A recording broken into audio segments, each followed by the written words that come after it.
Hello and welcome to Let's Sip and Talk with Freema. So tonight we have on a special guest and we're going to talk about the Boom Boom Room. So, I know he had a radio station, and all this good stuff. And he kind of is very similar to me, so we have a lot in common. So I can't wait to hear his story, how he got started, learn some things from him because I know he's been in the game much longer than I have. So I really do appreciate him coming on. So we're going to go ahead and introduce him tonight and see what he's all about. But first, make sure you guys remember to make sure you like, subscribe, and hit that bell icon. All right, let's bring him on.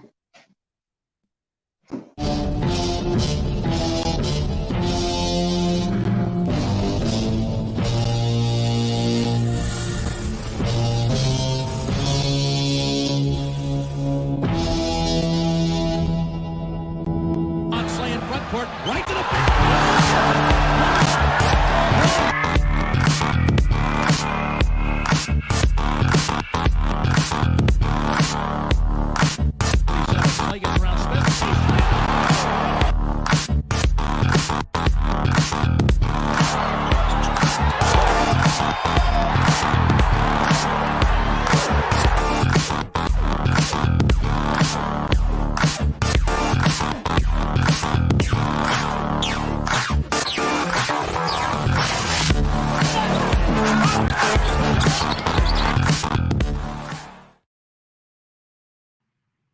All right, Ron Slade.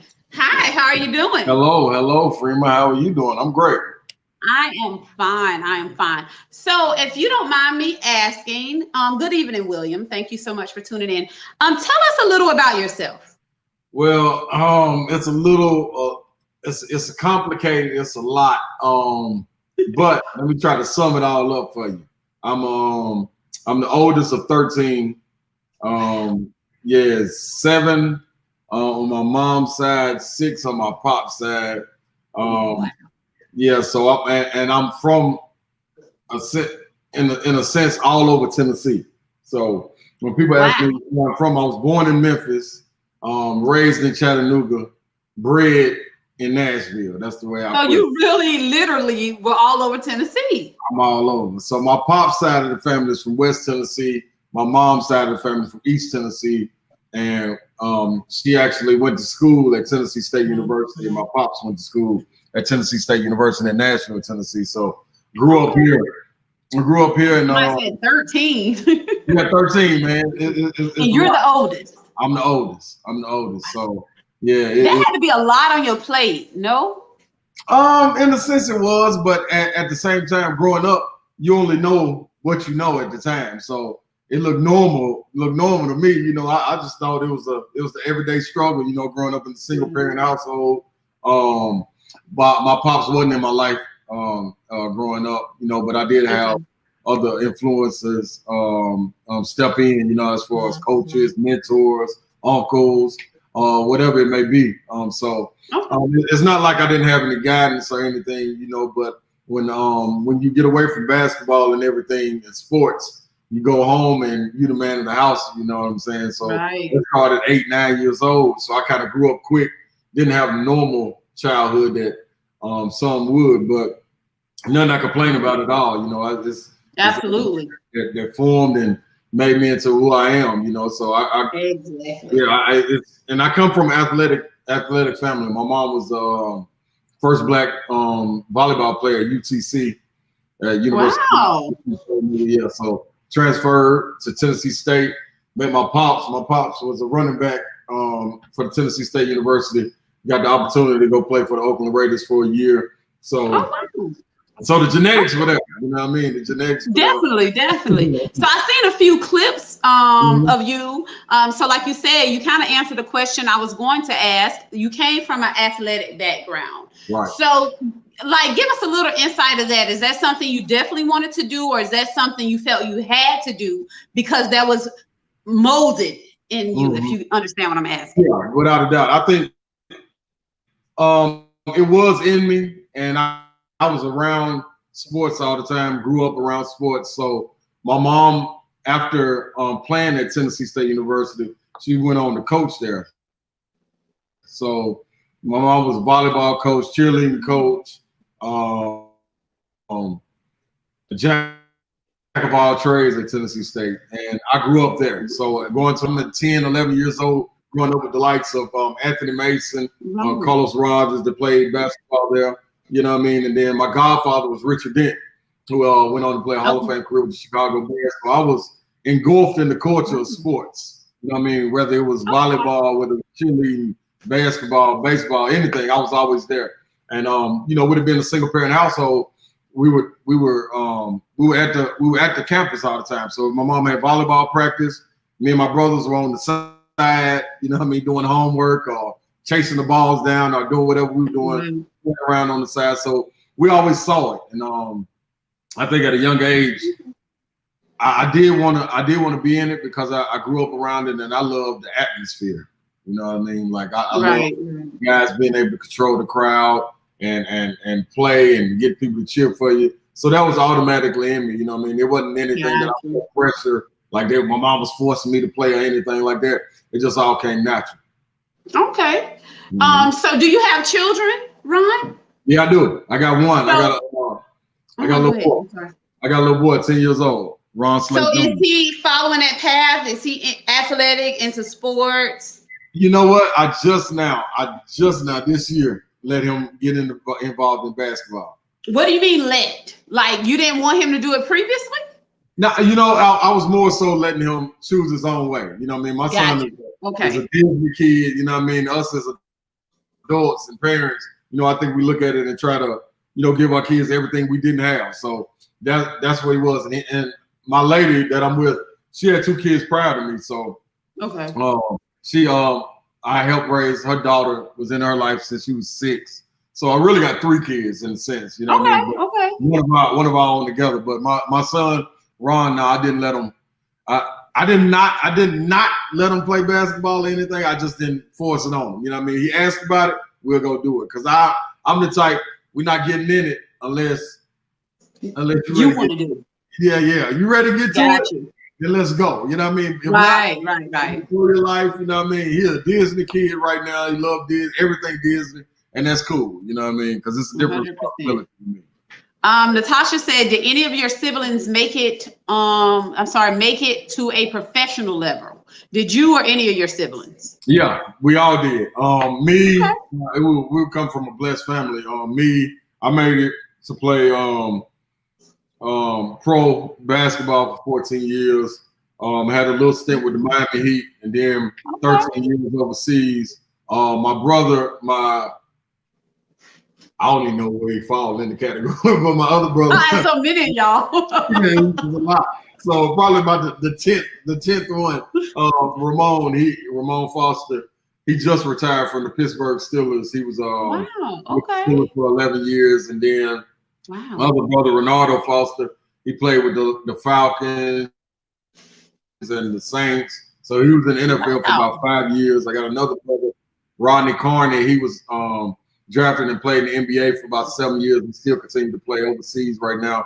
And that was the hierarchy of it. You know what I mean? Everybody else kind of fell in line, played sports in high school and stuff, but wasn't fortunate enough to play at a professional level. Okay, well that's awesome. That is awesome. I must say.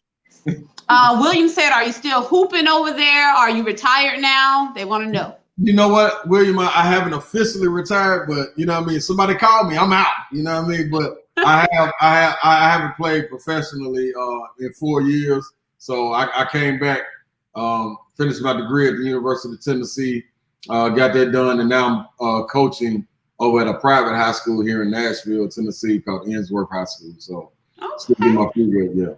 Mm-hmm. He also asked, was playing in the NBA your dream? You know what? I think that's every kid's dream. I think I've always been a realist. You know what I mean? And I remember being in 9th grade, when I first got to the 9th grade, our teacher, they asked us, write down what you want to be when you grow up. And I wrote down a professional basketball player. Wow, now, specifically, whether it be NBA, overseas, whatever it was, I know I wanted to be a pro basketball player. I wanted to get paid to play basketball, and I attained that for 14 years. So, you know what I mean? I guess that came through. Okay. Natasha said he is right. It's in the genes, and I strongly believe that. I believe it. I'm telling you, a mom can feel that in the womb, because I have 2 boys and a little girl, and I'm telling you, I felt the boys. Mom's gonna be retiring real soon. Yeah, keep them in there, man. They got to make it easy on mom, man. Get that school pay. Exactly. They take care of you. I don't deal with them attitudes and everything for nothing and buying all that stuff. Yeah, I'm retiring real soon. That's what it is. Yeah. So Ron, tell us about the boom boom room. I see both of us have it on. What's the boom boom room? The boom boom room, man. That was crafted and came into play. First of all, Life is my favorite movie. So my freshman year in college, I had Life on DVD in my dorm room, and it's on repeat over and over and over. So I know the movie front to back. And my freshman year, you go through peaks and valleys during the season. So you got to find different ways to, make things interesting and keep the team motivated. And I've always been that social guy and, outspoken guy and a clown, funny guy in a sense, to keep it light. Did you used to get in trouble in school, Ron? Were you a class clown? It was only because I finished my work and had nothing to do. Okay, that's fair. That's fair. So I just started talking and bothering people instead of they had to give me more work. But so I remember we came up with the Boom Boom Room, Ray's Boom Boom Room. Eddie Murphy, the character Ray Gibson in the movie Life, when he got put in jail, would imagine that he had a club in New York City called Ray's Boom Boom Room, and he would have people stop through. He had everybody that was cellmates with him, imagining that they had a role in the club. So when we went to the court, I played on the inside. I played in the paint. Which is the inside of the box, the painted area, the closest to the goal. So I called that the Boom Boom Room. You know what I mean? And that's where the name originated from. After that, we would be playing in the game, and when I'm posting up in the game, I would say during the game, I got him in the Boom Boom Room. I got him in the Boom Boom Room. You know what I mean? So it caught on. You know what I mean? And everybody ran with it. So it originated there. Evolved to what it is now, and people knew what I called it, so I just named my radio show that. I've been doing that radio show for 3 years now, and I got another one also called the Sleigh Ride. So that's how I kind of separate them. You know what I mean? The Sleigh Ride and the Boom Boom Room. So with the Sleigh Ride and the Boom Boom Room, is it different conversations, or how do you differentiate the two?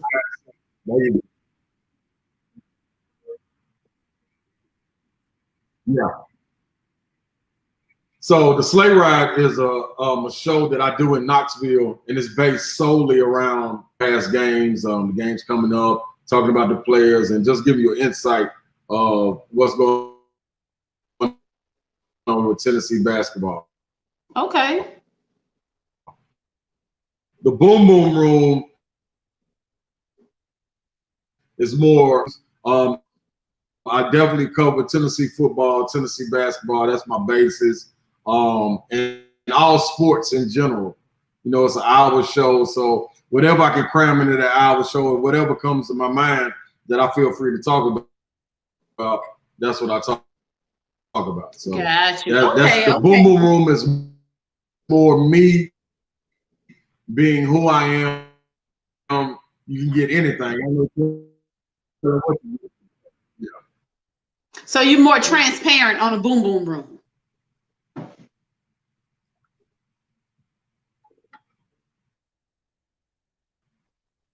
I don't know. So that's it. I think we having like some technical difficulties a little bit. I hope you can hear me well. Way more. Yeah, you can ask anything you want. I'll be politically correct sometime on the Sleigh Ride. Okay, you might not get the direct answer you're looking for. You want to go to the boom boom room for the direct. Mm-hmm. The real. I can hear you perfect. Can you hear me?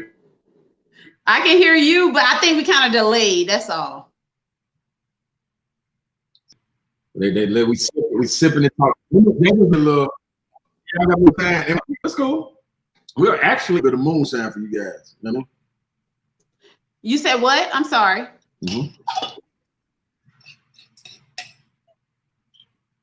What you think about that? I didn't hear you. The phone went out. What'd you say? Oh, am I back? Can you hear me?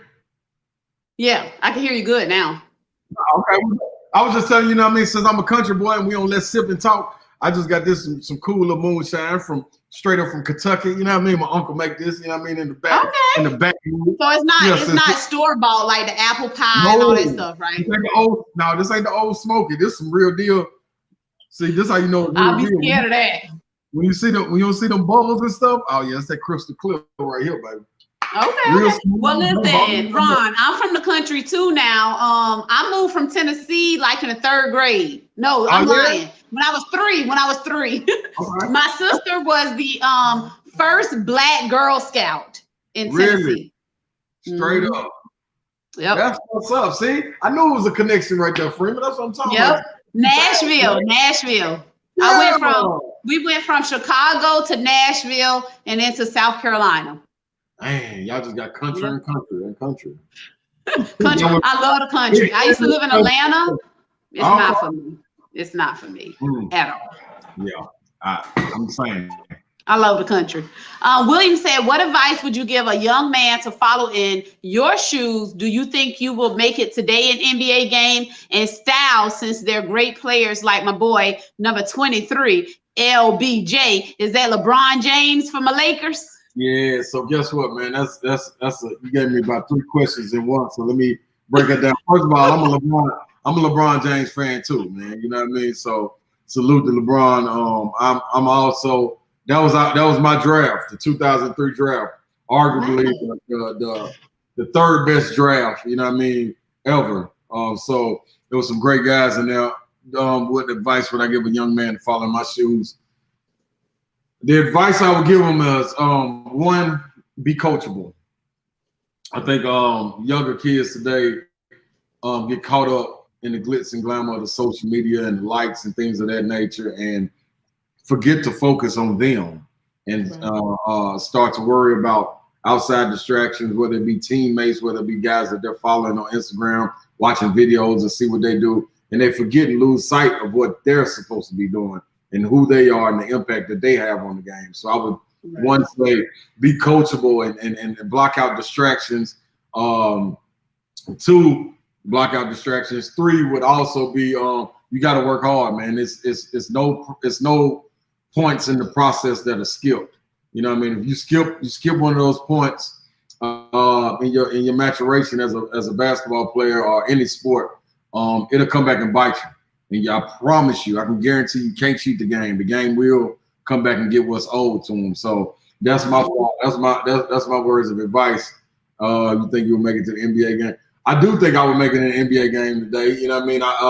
During my year 03, that was when the game started to change. You know what I mean? And that was why I was able to play so long, because I was able to adapt to how the game went from having power forwards and a brute game and a physicality in a game to a more finesse game. And I was able to adapt by being able to create an outside shot and be able to move my feet.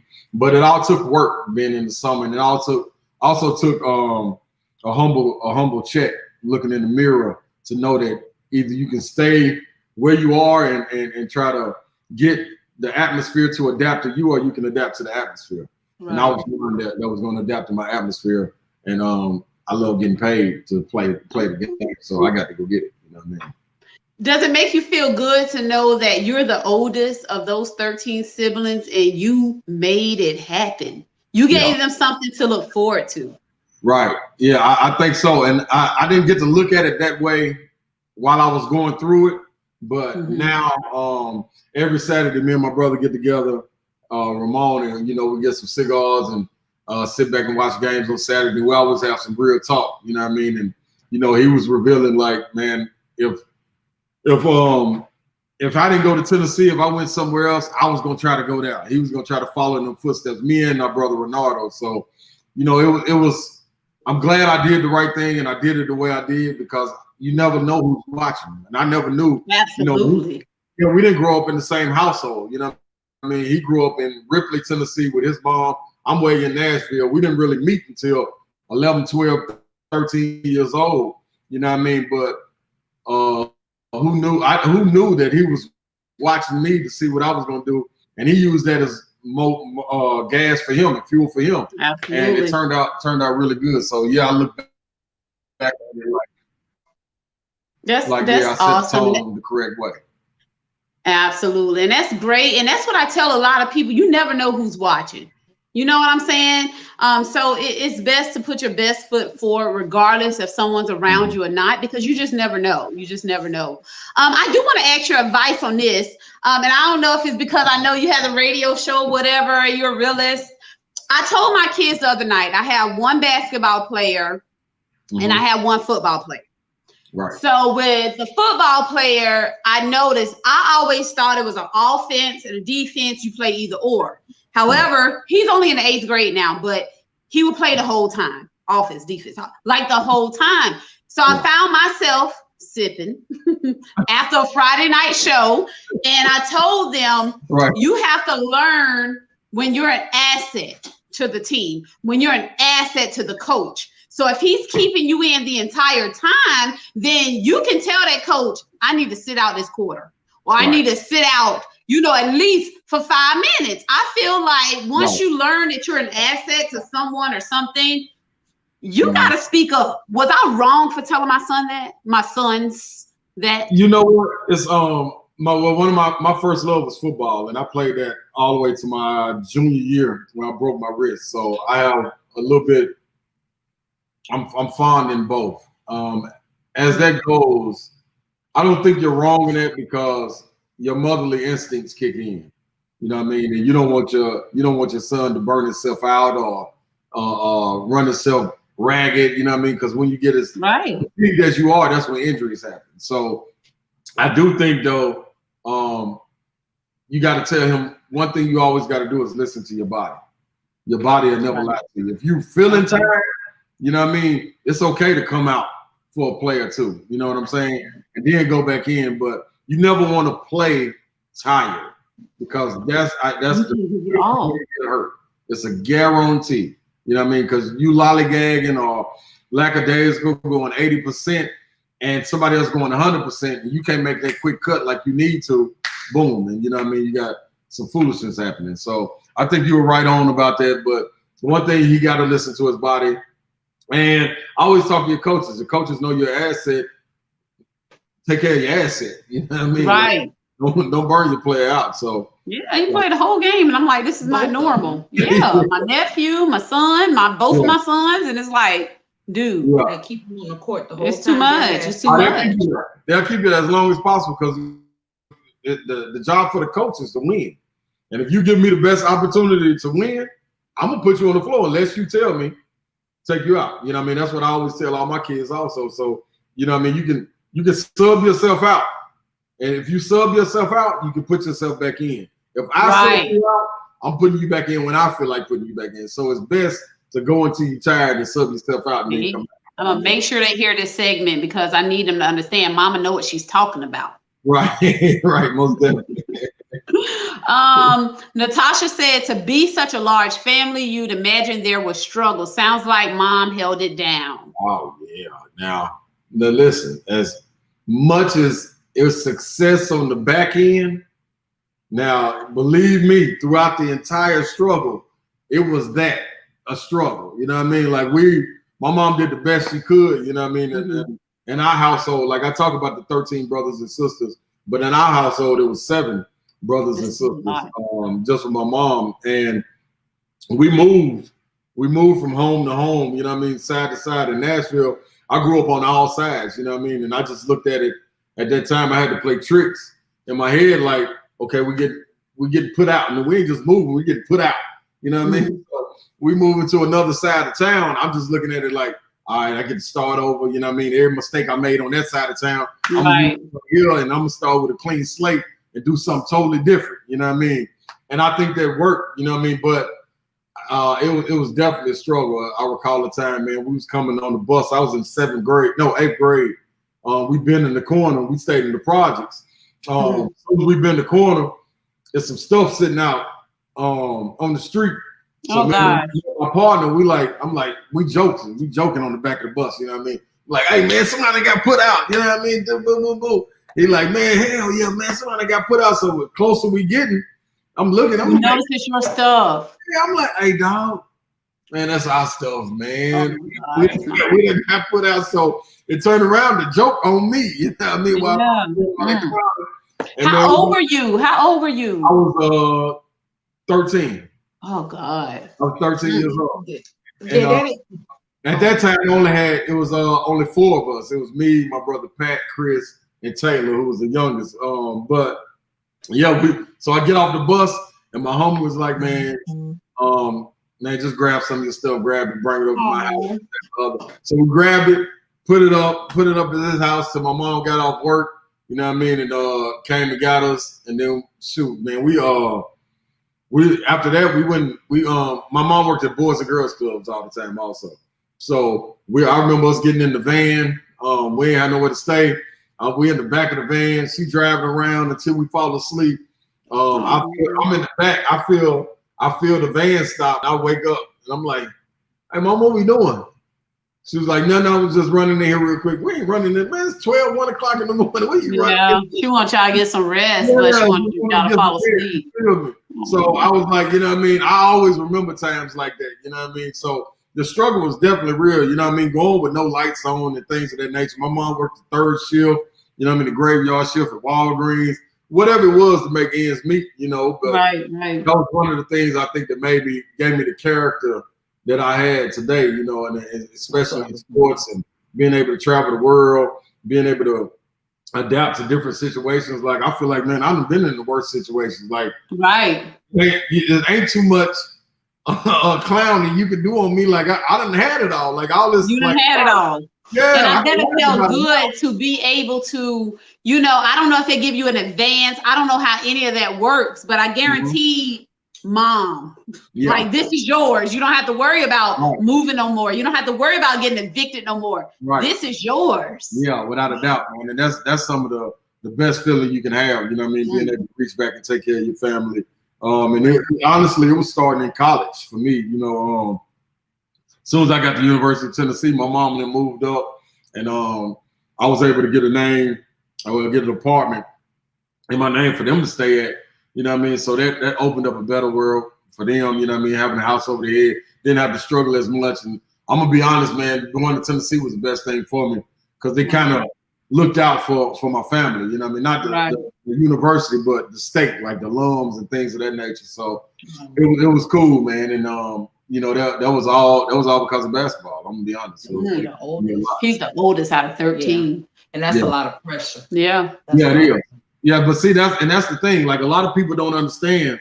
You put that pressure on the kid, man, and they don't like. I don't remember having the sleepovers and, you know what I mean, going to the skating rinks and all that. You know what I mean? I was, man, I gotta get my brothers and sisters them sleep. They get taken care of this. I gotta make sure they help for school. Matter of fact, my 8th grade year, I got left behind because of so many tardies. Like, all my grades were bad, but I was tardy so many times. They left me behind and made me redo the 8th grade. They ended up skipping me up in the middle of the semester. But I'm telling them, like, this ain't my fault. Like, I got to make sure my brother and them get to school. Right. You know what I mean? And that was just part of it, man. So you live and you learn. You live and you learn. Yeah, that's what I tell people all the time. If we didn't go through these life experiences, where would we be? You know, my sister has a question. Okay, by you being the oldest and having to worry about your siblings, do you find that kind of hard to let go now? Do you still find yourself being kind of overprotective over them, even though you all are all adults? Don't you answer that, Ron. That's a setup. That's a setup. Guess what? No. Hell no. I ain't got no problem letting it go. I am cool. Once they got home, I was like, yeah, I'm like the proud daddy. Like, Hell yeah, they done made it. It's over. And I'm gonna tell you what, man. Honestly, like especially all the way to my youngest brother, like all of them did well. All of them had the opportunity to go to colleges and get school paid for. My two sisters did. One's now studying to be an attorney. The one played volleyball, really good in volleyball. Ended up being the OVC Player of the Year. Went on to do some great things. Now she's coaching volleyball. So I mean, it's my youngest brother sings. My other two brothers that didn't really get off track, but didn't take that opportunity and make the most of it. You know what I mean? I say that, you know what I mean? But what I also say with that is, with my mom being a single mother, none of us were in trouble or incarcerated while growing up. So, you know what I mean? I think that should be commended, you know what I mean? So, but everybody's live and kicking and grown, and hey, I'm done. You know what I mean? Like, done. Have you ever sat down and said, Mom, you know, don't regret anything that we went through. Don't beat yourself up for anything that we went through. That made me who I am. So my siblings can be who they are. You know, sometimes you have to appreciate it. It sounds crazy. Like my sister said, you thank them for that. You appreciate that because that molds you. That teaches you to be humble. You get what I'm saying? Have you had a conversation with your mom? Yes, I have. When I first got to, I didn't get drafted. I went undrafted, and my mom had a big party for me at the Boys and Girls Club. And I told her after I didn't get drafted, I was like, man, it's cool. You know what I mean? Like, I'm going to be straight. Like, I know that would have been great to put the hat on, you know what I mean? And us make it, and we do the hug and the cry. But listen, man, I still made it. I'm going to go be pro. Like, you still made it. That's what I'm saying. Just to even be in that room. You know what I'm saying? Yeah, you know what I mean? Like, don't even trip. You know what I mean? It's all good. And I think she got to see it, like, once I made it to after my first year and I started to see some real money, I was able to reach back and take care and show her that, you know what I mean, it's all good. Like, it wasn't all in vain, you know what I mean? You didn't do anything wrong. Like, look, I'm over in Italy right now. So be cool. Like, don't believe me, I'm having a blast. You know what I mean? From getting put out to being in Milan, like, I'm gonna take this one. You know what I mean? I'm cool. You know what I mean? So yeah, and I think she looks at it. You know what I mean? And I think not only do us as our brothers and sisters say it to our mom, but she was a community mother, so she gets it all over. Yeah, she gets it all over. She wasn't just raising us. With her working at Boys and Girls Club, she was the mothers to so many kids. You know what I mean? So many fatherless kids, motherless kids, whatever it may be, and they tell her all the time. So even if we didn't tell her, the city telling them anyway, so it's cool. Oh, you make sure you tell Mom Miss Let's Sip and Talk said hello and kudos to her. Hey, no more. Definitely. I got you. Natasha said the mindset had to definitely help you succeed as well. The ability to be so adaptable and let it all strengthen you. Absolutely. Yeah, that's without a doubt. Without a doubt. Absolutely. William said, what are you doing now to stay busy since you haven't played ball in some years? What do you think about times we live in now? Is there a way out of being a Black man out here in Chicago? There's so much going on here, especially being a Black man like myself. What are your thoughts? Man, well, what I'm doing now, I have 3 radio shows. I have the podcast with the Boom Boom Room, the virtual interviews. Me and my lady started a trucking company also. So we got the trucking company going. I'm also coaching. I'm also training kids here and there, a select few. Man, I just got my hand in everything, trying to stay busy, you know what I'm saying? And as far as the world we're living in today, man, I just think it's different than the world we grew up in. I think, with fathers growing up in fatherless homes, you know what I mean? And then not only that, putting all of that pressure on Black women as mothers to raise not only you, but they got to raise your cousins, they got to raise the kids, you know what I mean? It goes on. And then not only that, but the age decrease as far as the mother, your grandmother's being 45 instead of 60, you know what I mean? That plays a different role, you know, and in the kind of raising that you're gonna have. So I think that's difficult. I think that's difficult, and I think we got to get back to being able to have a village raising a kid. You know what I mean? If that makes sense. I don't even want to get on that topic because that's the truth. Yeah, but then you got to worry about the next person cussing you out for trying to stop your child. So that's a whole nother topic we can have on your show when you invite me on. There we go then. There we go. Yeah, that's totally Natasha said, was there ever any resentment, am I saying that right? Or resentment, excuse me, over all that responsibility? Most definitely. That's a good question, Natasha. Most definitely. Did you ever resent mom? Were you ever mad sometimes? Most definitely. Most definitely, without question. When I turned 16, I was going into my junior year of high school, and my mom got pregnant again and had my youngest brother. And I remember me and her getting into it as, you know, I'm coming into my own as a teenager. And you know, I'm at high school. I want to get out here and do high school things. You know what I mean? I want to go parties, do all this. You know what I mean? You got to mind you, I've been doing since 4th or 5th grade. I've been raising a household and not necessarily raising, but at least watching. You know what I'm saying? So when my mom going to work at 6 o'clock in the evening, I'm at home with my brothers and sisters. Well, my brothers at the time, and I'm making sure everybody fed, this, that, and the other. Everybody in the bed. You know what I mean? So they take a toll on you once. And finally, when I got to high school, I was like, man, I want to do something else. So me and my mom got into it a little bit. You know what I mean? I told her, if you have another kid, I'm gone. And she got pregnant with my youngest brother, and I left and went and lived with my coach. You know what I mean? And I think at that time, man, I think it was good for me to get away for a second. You know what I mean? Right. You know, and not have as much responsibility. Yeah, that was different. So when I came back, you know what I mean, after my junior year, I left my senior year and went to Oak Hill Academy, a prep school in Virginia.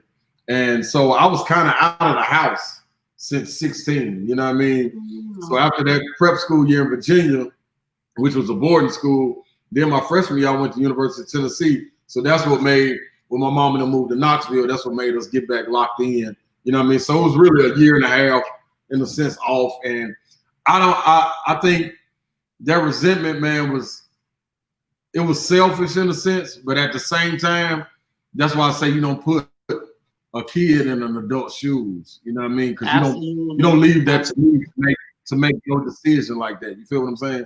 And you don't want that to be like, I don't want to be I don't want to be the daddy. You know what I mean? I want to be the son. Let me be the son. You know what I mean? Even though I could handle it and I was older, and you know, well, not older, but I was more mature for my age. You know what I mean? Just because I can handle it, that don't mean give it to me, you know, but right. Absolutely. It is what it is, you know what I mean? Oh, I'd be lying though if I sat here and said I ain't had no resentment. You ain't had no resentment. Wow. I appreciate the honesty. I really do. And see, the viewers, you know, we have conversations. We have real conversations. We're very transparent. There's no judgment zone. So, you know, I appreciate you being open with us and sharing that information with us. Definitely respect for that. I don't want to keep you too long, you know, because it is a work night, but look like we have someone else. William said we are losing our kings here. Very, very sad. Gun violence down. Just wanted some words of wisdom. Thank you, brother, for that. Black Lives Matter. Appreciate you for that. Absolutely. Man, I see that up in the shot too, man. Y'all losing people left and right. I saw the young rapper that was bad, man. Yeah. But like I said, man, that all come back to community. You know what I mean? They broke it. They broke systematically. They broken our community up. It was us to rebuild our community, and that respect factor. Like I said, I resented my mom, but I never was disrespectful. Never was disrespectful at all. You know what I mean? And that was to adults, anybody, mentors, whatever it may be. If somebody can check me on the block in the school, you know what I mean? I know what. Hey, I better not say nothing. You know what I mean? So right, and that's like you said. It takes a village to raise a child, and nowadays it's like you can't even tell little Johnny, you shouldn't be stealing that gun out of the store, or little Johnny, you know you should be home, it's getting dark, because mom gonna come up to me wanting to fight. So it's kind of hard to help each other out, but that's what we need. Right. We losing it. We're losing it. Yeah. And like you said earlier, it's because of the age. The grandmas are getting younger. The moms are getting younger. And look, I made mama a grandmother at 36 years old. Well, yeah, that's true. And I'm sorry, but it all has to do with the maturity. That's true. Because mama, even though I was a young mother, I still instill those values in my children. And I still made sure that I didn't bring a man in the household or anything because I know I had a daughter. So it all depends on that person. I don't care how old you are. It all depends on those values you were raised up with. That's absolutely true. I can't argue with that at all. Totally right. You are totally right. Totally. Natasha said, I don't believe it was selfish at all. Everyone has a right to enjoy childhood unless they make themselves a parent early. Right. Exactly. And with that, that's what made me be like, man, it took me till 30. I didn't have my son till 30. Oh wow. 29. He was born when I was 30. So, and the reason being was because I was cool on it. Like I already done that. I raised kids. Like I don't need kids. You feel me? I was cool on it, but I'm glad I ended up having my son. You took heed to your situation and you did what you had to do first. Yeah. It was no way I was going to. Yeah. I learned my lesson. Ron Slay, is there anything else you would want to share with us before we end this segment? So I can give you your Wednesday back. Is there anything else you can think of that you want to put out there in the atmosphere? One thing for sure, man, that I didn't touch on. I grew up in the church, so I was real faith based. And I think you go through different times in your life where you pull away from that faith. You know what I mean? And I ain't here to say that I'm the man reading in the Bible every night, you know what I mean? But one thing I do is I believe in a higher power, and I believe in praying every night, you know what I mean? And prayer works. So it's different roads you're gonna go, different roadblocks you're gonna hit on your journey, you know what I mean? I hit one in college, after college, you know what I mean? And then also after retiring, playing basketball. It's different times, and one thing you can always depend on, man, is believing in God. You know what I mean? And if you do that, I think that's one thing that everybody has to do, regardless of whatever walks of life you're in. If you believe in God, man, and you can lean on that. And I'm telling you, I'm not saying you got to go to church every Sunday or right. You know what I mean? Whatever it is, but you got to believe it's a higher power, man, because it is. And if you don't, I promise you, it's a way you can be humbled. And you can be brought back to earth. You know what I mean? So absolutely. That's the biggest 100%. thing. Believing in God and believing in yourself, man. You keep those two things rolling. The rest will fall in place. The rest will fall in place. I appreciate that. I really do. And, that's something Let's Sip and Talk is all about. We do the interviews. We have the Friday night discussion. It's because we learn from each other, whether we believe it or not. We learn from each other's struggle. We learn from each other's experiences. And sometimes you take heed and say, I didn't think of it that way. You look at it from a different perspective. William said, thank you, Freeman, for what you do and your show. It will help along my way. Respect strong Black women. Much love for that. I appreciate that, William. I really do. Without a doubt. Yes. So, Ron, if you don't mind, staying around just a little bit once we end this. Okay, but you guys, I thank you for tuning in. And as we always say on Let's Sip and Talk with Freema, peace and love. Peace and love.